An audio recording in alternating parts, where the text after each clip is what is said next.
Olá, vamos falar do efeito estufa e a lei zero da termodinâmica. Bom, o efeito estufa, ele é fundamental para a vida na Terra. Sem efeito estufa, a gente não estaria aqui agora fazendo essa apresentação. O que ocorre? O Sol, ele é graças ao Sol que tem... o Sol é um dos motivos de termos vida na Terra. E o efeito estufa é consequência da irradiação do Sol para a Terra. Então, o Sol ele emite muita energia para todos os lados. A energia só chega até a gente através da irradiação. Não chega por condução nem por convecção, mas chega por irradiação porque no meio entre a gente e o Sol existe o vácuo. E aí o Sol manda essa irradiação toda para a Terra, ele manda para todos os lados, mas a Terra está em um dos caminhos e chega uma fração pequena dessa chega à Terra. Essa irradiação, ela encontra a atmosfera, uma parte dessa irradiação é refletida pela atmosfera, outra parte é absorvida pela Terra, e essa parte que é absorvida pela Terra, ela vai ser retransmitida por alguns processos, mas vai ser novamente absorvida pelos gases do efeito estufa, que vão retransmitir para a Terra. Então, esse zigue-zague aqui, essas indas e voltas, deixa essa energia, parte dessa energia que chegou, vocês vão ver que é uma parte que não é a maior parte, né? Mas essa pequena parte que fica presa aqui é que dá o efeito estufa e mantém a Terra durante muito tempo quentinha, né? Se não tivéssemos a atmosfera, nós seríamos como Mercúrio, sem atmosfera, e essa luz do Sol chegaria toda na superfície, que deixaria muito quente quando a gente tivesse virado para o Sol. E quando a Terra girasse e deixasse de bater Sol ali, ela ia ficar muito fria, porque todo o Sol já teria, toda a luz, toda a irradiação já teria sido refletida. Uma parte seria absorvida, mas seria refletida também.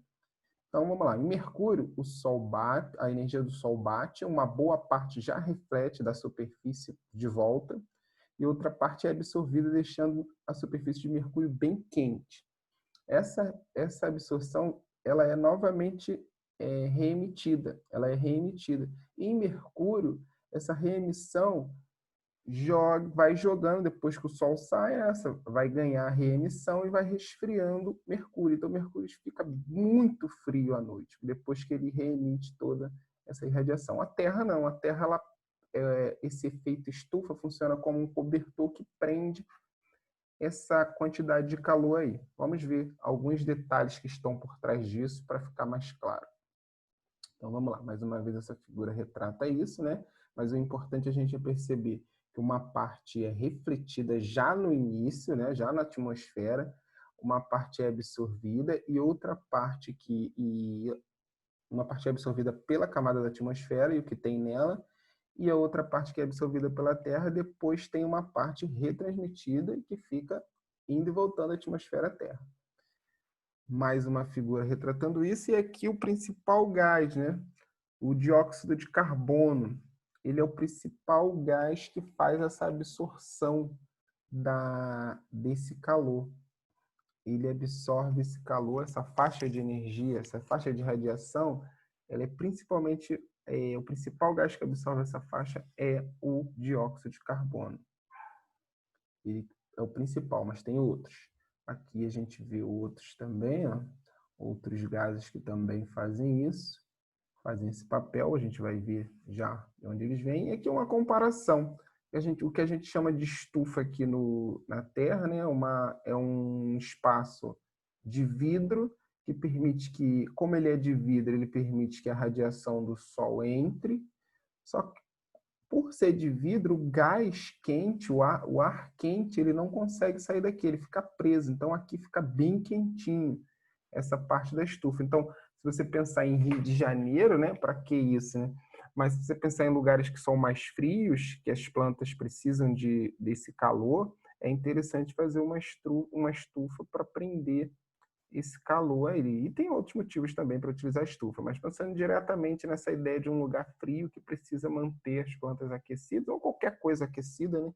Você deixa a luz do sol entrar, uma parte da luz do sol vai ser retransmitida porque ela vai conseguir atravessar o vidro, mas uma boa parte vai bater no vidro e vai voltar para o chão. Então, além do gás, tem uma parte da luz que entra na estufa, ela quando tenta sair, ela bate no vidro e reflete. Uma parte atravessa, que é transmitida, né, e volta para a atmosfera, mas uma parte reflete e fica refletindo ali superfície, plantas e vidro. Então fica presa, uma parte do calor fica presa aqui.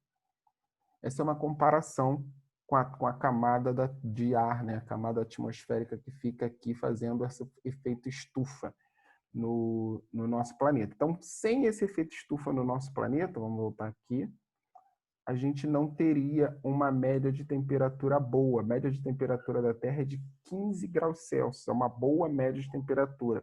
É uma das questões que se pesquisa nos planetas para buscar vida nos planetas. Mercúrio, se não me engano, chega a 189 graus Celsius de temperatura. Aqui a gente não chega. Então, a média de temperatura aqui é boa. A gente vai chegar aí aos 50 em alguns lugares, talvez 60, mas não passa muito disso, não. Vamos passar aqui, vamos pensar em o que é o equilíbrio térmico. A gente já viu isso, né? A gente já viu o que é equilíbrio térmico, mas vamos rever aqui. Vamos parar aqui no equilíbrio térmico.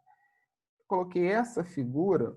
O equilíbrio térmico é quando você tem dois corpos que conseguem trocar calor. Um corpo está mais quente do que o outro, né? Está com as moléculas, está com energia interna média por molécula maior do que a do outro, ou seja, uma temperatura maior do que a do outro, ele cede energia interna para o outro, para que o outro fique com uma média também boa. Então aqui peguei a água, que é um exemplo que a gente faz toda hora, né? Pega, mistura a água fria com uma água quente, essa água vai misturar, essa água vai se misturar e vai trocar, vai ter uma troca de calor entre elas ali, até chegar no que a gente chama de equilíbrio térmico, que é uma temperatura igual para todas. Mas a gente não precisa, não é só na água que acontece isso, em qualquer lugar, em qualquer lugar quaisquer objetos que possam trocar calor por uma das formas de calor, vai ter essa tentativa de se chegar a um equilíbrio, né? Que todos os corpos cheguem à mesma temperatura, ou seja, que todos os corpos fiquem com a mesma média de energia por partícula.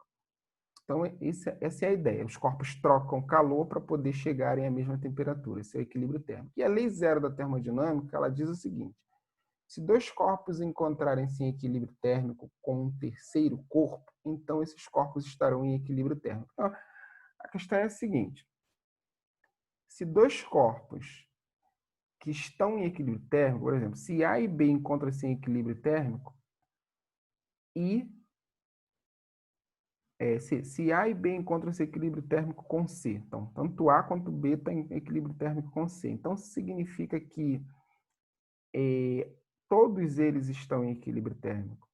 Ou seja, se A está em equilíbrio térmico com C e B está em equilíbrio térmico com C, então A e B também estão em equilíbrio térmico. Essa é uma lei zero da termodinâmica, uma lei básica, mas que é muito importante para tudo que a gente vai ver, principalmente quando a gente chegar no estudo da termodinâmica. A primeira lei, a segunda lei, a entropia.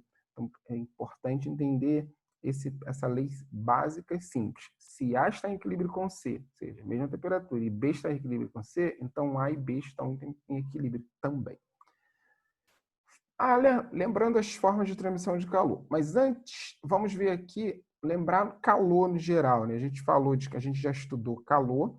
Calor é essa energia em trânsito, né, que passa de um corpo para o outro quando entre eles existe uma diferença de temperatura. E as formas de transmissão de calor, a gente pode ter o calor que a gente chama de calor sensível e de calor latente. Então, o calor sensível, ele muda a temperatura de um corpo, é dado por essa equação aqui, Q é igual a mc ΔT, massa, calor específico, variação da temperatura. Então, se dois corpos estão com temperatura diferente, trocarem calor, né, um ceder calor para o outro, a gente pode calcular a quantidade de calor recebida por um ou cedida pelo outro por essa equaçãozinha aqui. E essa troca de calor vai ter efeitos que a gente sabe, a gente falou, né? Um corpo que é aquecido, ele tem as moléculas vibrando mais, vão precisar de mais espaço, então esse corpo vai dilatar. Esse fio aqui, por exemplo, né? O fio está frio, aí aquece, ele fica maior, então vai cair devido à gravidade aqui, ficar com essa barriga. O calor latente a gente associa para a quantidade de calor que um corpo precisa para mudar o seu estado de agregação. Então, o corpo que está lá, vamos pensar na água, no gelo. Gelo a 0 graus Celsius. Toda a quantidade de calor que você der para o gelo vai ser para mudar o estado físico dele de sólido para líquido. Mesma coisa a água. A água você aquece, dando calor sensível, dá calor. Quando chega a 100 graus Celsius, ela para de aquecer. E todo o calor que ela recebe em seguida vai ser para transformá-la em vapor. Então, observem bem essa informação aqui que a gente vai precisar dela mais à frente. A água, para passar do estado líquido para o vapor, ela precisa receber uma quantidade de calor, que é grande, tá?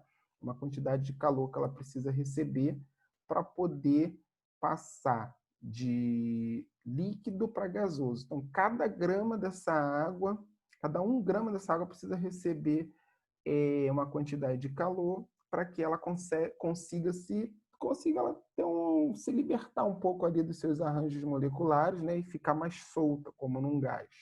Então, e a transmissão de calor, que são as 3 possíveis formas básicas de transmitir calor. Pode ser por condução, por convecção ou por radiação. Vamos ver melhor esse trecho aqui, ó. Os outros a gente já falou melhor. Vamos ver se melhor essa forma de transmissão de calor. Mas antes, resumindo, então calor é essa energia que passa de um corpo para o outro, quando existe uma diferença de temperatura entre eles, né? Ou quando é para mudar o estado físico da matéria, mas esse corpo ele precisa receber o calor de alguém, precisa receber essa energia térmica de alguém para mudar o seu estado físico, ou ceder, né? Se ele quer ir de gasoso para líquido, ele cede. E as duas equações que a gente tem para calcular a quantidade de calor que um corpo recebe quando ele muda de temperatura, é essa equação do calor sensível. E quando ele muda de estado físico, é essa equação do calor latente. Vamos ver então melhor com exemplos, essa transmissão de calor. Então, existem 3 tipos de transmissão de calor. Você passar calor de um corpo para o outro, não é só por condução, não é só por encostando no material. Existem outros 2 processos. Quando não é possível fazer a condução, a natureza encontra outras formas de fazer essa troca. Então, vamos falar primeiro da condução. A condução é aqui, a gente aquece uma barra metálica, ela é um material bom condutor. Se fosse uma madeira, ela não permitiria com muita rapidez, seria lento o processo até aquecer e chegar na mão da pessoa aqui.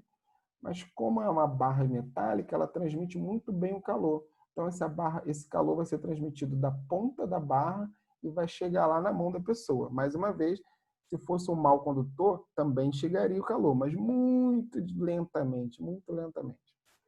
Então, quando a gente tem materiais que não são bons condutores, como o ar não é bom condutor, por isso que a gente bota uma roupa, quando a gente está com frio, a gente coloca uma roupa para poder manter uma camada de ar debaixo do nosso corpo, e essa camada de ar, ela está presa, e quando a irradiação que sai do nosso corpo tenta passar por essa camada de ar, ela tem dificuldade, ela fica ali presa, então a gente se sente aquecido, né? Então, não é legal dizer que a roupa me aquece, mas a roupa segura uma camada de ar, que essa camada de ar, que é má condutora, vai segurar, reter o meu calor ali, o calor que sai do meu corpo. Aí eu não vou sentir frio. Agora vamos lá então para os corpos que não são bons condutores. A água, o líquido, né, não são bons condutores. A água, os líquidos, os gases não são bons condutores. Eles têm uma distância molecular maior, então eles não transmitem bem o calor por condução, ou seja, molécula por molécula, porque a condução é transmitir molécula por molécula. Então, como eles não são bons condutores, o que eles fazem? Eles apelam, eles trocam de posição. Então, essa água que está aqui embaixo, diretamente ligada à fonte quente, quando ela se esquenta, ela sobe. Ela sobe e a água fria desce. Aí a água fria desce, se esquenta, sobe e a outra desce para se esquentar novamente. Agora, o que que elas utilizam aqui para poder trocar de posição? A densidade. A gente sabe que, por exemplo, pensar no ar. O ar quente, a gente sabe que sobe, o ar frio desce. E pensando em densidade, a gente sabe que corpos com densidade maior, eles tendem a ir para baixo, né? Eles tendem a romper o material e afundar. Por exemplo, o óleo sobre... Se a gente colocar óleo na água, como o óleo tem uma densidade menor, ele vai ficar em cima e a água vai ficar embaixo. Aqui é isso. A água quente, ela... O que acontece com a água quente? Ela dilata, ao dilatar, ela diminui a sua densidade, porque eu estou aumentando o volume, da água, que é igual à água de cima, ela é igualzinha à água de cima, só que agora as moléculas estão mais agitadas e ela vai ficar com espaço maior. Com espaço maior, ela fica com uma densidade menor. Então, com densidade menor, ela sobe e a outra que está mais fria, está menor, com volume menor, tem densidade maior, ela desce. Lembra que densidade é massa sobre volume. Se o volume está maior, eu diminuo a densidade. Aí quem está com densidade menor, sobe. E isso aqui vai acontecer o tempo todo. Enquanto a água for, quem aquece aqui em cima e fica com volume maior, sobe. E a de baixo desce. Então, dessa forma, elas vão trocando de posição e vão recebendo essa quantidade de calor da fonte. O mesmo acontece com o ar. Esse movimento de ventos que a gente tem está relacionado a esse movimento de convecção. O ar quer trocar de posição, o ar fica o ar quente aqui, ó, asfalto, sol bate, o ar fica quente, ele fica menos denso, sobe. Uma outra camada de ar vem para ali para ocupar aquela posição. Isso cria um vento que é nada mais do que a convecção acontecendo. Agora, quando não tem material, porque para ter condução tem que ter material, que é para passar molécula por molécula o calor. Para ter convecção também tem que ter material, porque as moléculas do ar, da água, do líquido, eles trocam de posição devido a sua diferença de densidade para receber esse calor da fonte quente. Agora, quando não tem nada disso, como é o caso da separação entre terra e sol, então existe uma terceira forma de transmissão de calor, que é a irradiação, através de ondas eletromagnéticas. Essas ondas eletromagnéticas, elas atravessam o vácuo, então o sol irradia para a gente através do vácuo, por ondas eletromagnéticas. Vamos pensar que tivesse alguma coisa que ligasse o Sol e a Terra, uma barra metálica. Como ia chegar calor aqui até a gente? E muito. Né? E se tivesse se a Terra tivesse dentro de um líquido, né? Dentro de uma água, a gente ia ter uma convecção enorme. Então a Terra, além de se mover por conta da gravidade, ela seria movida pela convecção desse líquido que a gente estaria imerso ali. Então, felizmente, e seria muito mais quente. Então, felizmente, a gente está separado pelo vácuo. Isso também é um motivo que nos ajuda a manter a temperatura aqui média de 15 graus Celsius e a gente consegue sobreviver. Mais um exemplo aqui, quando você vai aquecer uma panela com água, você pode enxergar ali, observar os 3 processos ao mesmo tempo. Se essa panela for com cabo metálico, você vai sentir a condução ao colocar a mão aqui, né? Porque o calor passa por toda a panela pela parte metálica, né? A lateral da panela, chegando ao cabo que também é metálico. Então, ótima condução de calor. Metal, ótima condução de calor. Chega à sua mão. Por isso que muitas panelas têm essa alça de plástico ou de madeira, para evitar que esse calor que foi irradiado que foi conduzido por toda a panela, ele chegue até a sua mão. Mais uma vez, a panela é bom que seja metálica, porque quando você bota a panela no fogo, você espera que o calor daqui seja ao máximo conduzido para dentro da panela. Então é bom que seja metálica. Se fosse de madeira, de vidro, ela teria uma grande dificuldade de fazer essa condução de calor para dentro da panela. Agora, metal, ela conduz bem o calor e rapidinho o calor vai estar aqui do outro lado. Quem está aqui embaixo vai receber bem, rapidamente, esse calor. A convecção, como é uma panela com líquido, com água, vai acontecer o que a gente falou lá embaixo. A água que está aqui pertinho colada na panela, ela vai receber esse calor por condução, vai ficar menos densa e vai subir. A outra desce para receber esse calor também. Então, essa troca de posição aí, para receber calor, é o que a gente chama de convecção. E radiação, se você botar a mão aqui perto, você vai ver que você não está tocando em nada disso, mas chega calor à sua mão. Por quê? Porque tem a irradiação. Então, esses 3 processos acontecem o tempo todo. Para alguns casos, a gente vai evidenciar isso mais, né? Aqui, por exemplo, na mão do sujeito, está chegando também calor por irradiação e por convecção. Só que a mão está longe da fonte de irradiação e a convecção é pouca aqui, o ar é pouco. Então, a gente percebe mais já por condução. Vamos continuar, vamos pensar agora no balanço energético da Terra. Razão da energia que sai e energia que entra. A gente vê que chega uma grande quantidade de energia na Terra, uma parte é refletida já no início, outra parte é absorvida. Então, uma parte é refletida, outra parte é absorvida pelo que tem na atmosfera, o que sobra é absorvido pela superfície da Terra, que reflete e vai acontecer aquele fenômeno que a gente chamou, que a gente viu lá em cima. Vamos ver aqui essa figura. A cada metro quadrado, se você pegar aí, ó, 1 metro por 1 metro por 1 metro, se você pegar 1 metro quadrado, o Sol pode irradiar até 340 watts. Watt é uma unidade de potência que equivale a 340 joules por segundo. Então, ou seja, o Sol manda para cada 1 metro quadrado 340 joules de energia por segundo, para cada 1 metro quadrado. Isso é coisa para caramba. Lógico que isso vai variar quando está nublado, quando não está nublado, quando está chuvoso, né? Isso vai variar. Mas vamos pensar nesse valor máximo aqui, 340 watts por metro quadrado, né? Com valor médio, né? Então vamos lá, chegam esses 340 para cada metro quadrado e tem uma divisão. Uma parte, como eu falei, é absorvida pela atmosfera e pelas nuvens. Outra parte, essa mesma atmosfera, essa nuvem, reflete, como um vidro, né? Como um vidro, quando a luz bate num vidro de uma janela, uma parte entra e uma parte sai. Uma parte entra, uma parte atravessa e uma parte é refletida. Então aqui acontece a mesma coisa. Essas 100 unidades de watt por metro quadrado é refletida já na atmosfera. Então, uma boa parte já é refletida na atmosfera. Isso evita que a gente fique muito aquecido, que aumente muito a temperatura da Terra, né? Porque uma parte já é refletida, uma boa parte significante. A gente vai ver que a parte que entra vão acontecer alguns fenômenos. Essa energia que vai entrar aqui vai fazer muita coisa que está relacionada diretamente à nossa vida aqui na Terra. Vamos lá. Então, 30%, essa quantidade aqui, ó, 30% é refletida.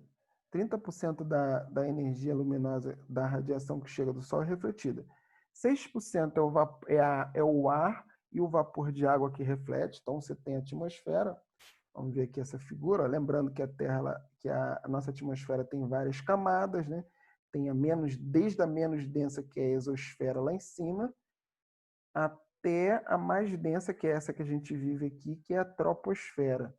Essas camadas aqui de cima já são bem mais frias. Aqui acima, no topo da troposfera já é bem frio, menos 50, por aí. Aqui em cima, então, na termosfera é frio, é muito frio.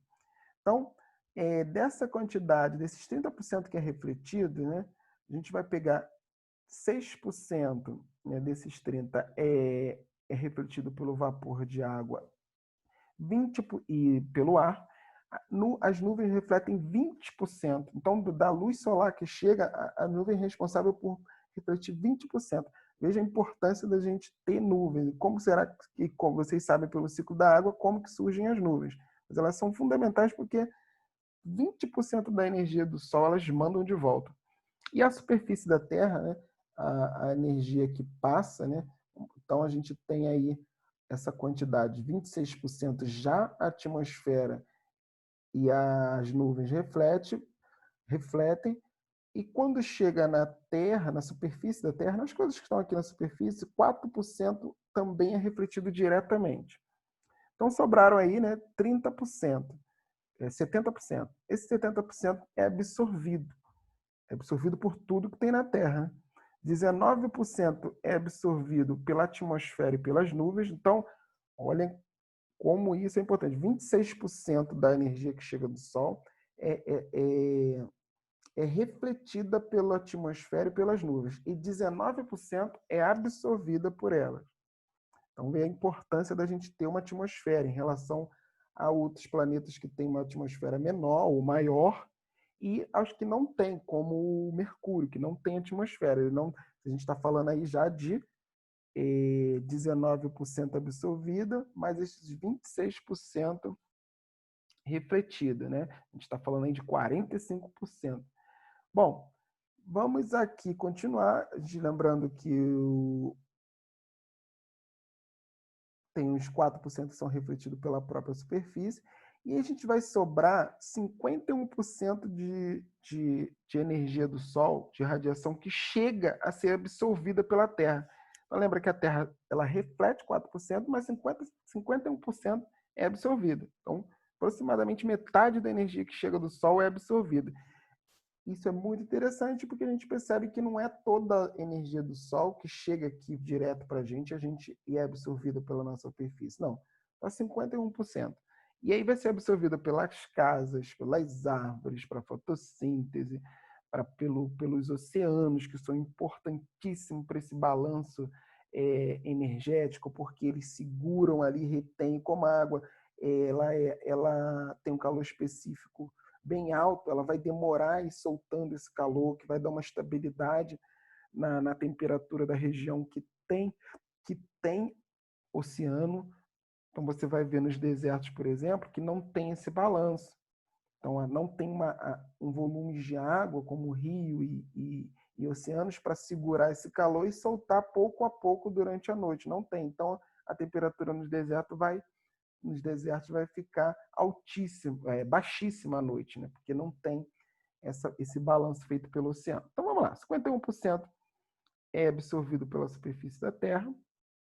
Desses 51%, a gente vai ter que 23% 23% dessa água desse calor que é absorvido é utilizado para evaporar a água. Então lembrem que a água, lembra lá do ciclo da água, né? A água dos rios e dos oceanos, elas têm que subir para criar as nossas nuvens, que vai criar precipitação para alimentar esses próprios rios, essas próprias cachoeiras que a gente gosta tanto. Mas para fazer essa evaporação aqui, alguém tem que ajudar, porque a gente viu que para mudar do estado líquido para o vapor, precisa ter energia, precisa ter calor. A gente viu lá em cima, eu falei que a gente ia precisar daquela informação. E quem é que dá esse calor? É exatamente essa energia do Sol. Então, reparem que o Sol ele é responsável pela fotossíntese, ele é responsável pela energia para aquecer a gente, e ele é responsável também pela própria existência das nuvens, que vai combater a entrada de tanta irradiação na Terra. Então, essa energia que chega dos 51% de energia absorvida pela Terra, 23% é absorvida pelas águas dos rios e oceanos, depois elas vão evaporar, só para evaporar, né? 23% é utilizado só para evaporar. E 7% é o que faz a condução e a convecção do ar.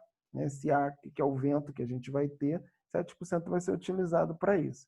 E o que sobra? O que sobra ainda é uma quantidade de calor muito boa, muito grande, e essa quantidade de calor que sobra, ela vai ser reemitida pela Terra. Então, observe, quando chegaram lá 55% da irradiação que o Sol manda para a Terra já refletiu 4%. 51% chegou e foi utilizado com várias coisas, né? Com várias coisas que você pode imaginar que a gente utiliza o calor aí, na evaporação, na fotossíntese, por aí vai. Agora, ainda tem uma sobra, que é muita energia. Essa sobra ela é reemitida para a atmosfera. E a atmosfera faz o quê? Ela não deixa isso passar direto, ela bloqueia e joga isso para a Terra de novo. Ela bloqueia, absorve esse calor e retransmite para a Terra. A Terra absorve esse calor e retransmite para a atmosfera. E aí a atmosfera retransmite. Esse joguinho aqui, né? Essa retransmissão atmosfera-superfície deixa a gente no meio disso. Isso é o efeito estufa. Isso deixa a nossa média de temperatura aqui boa durante todo dia e noite.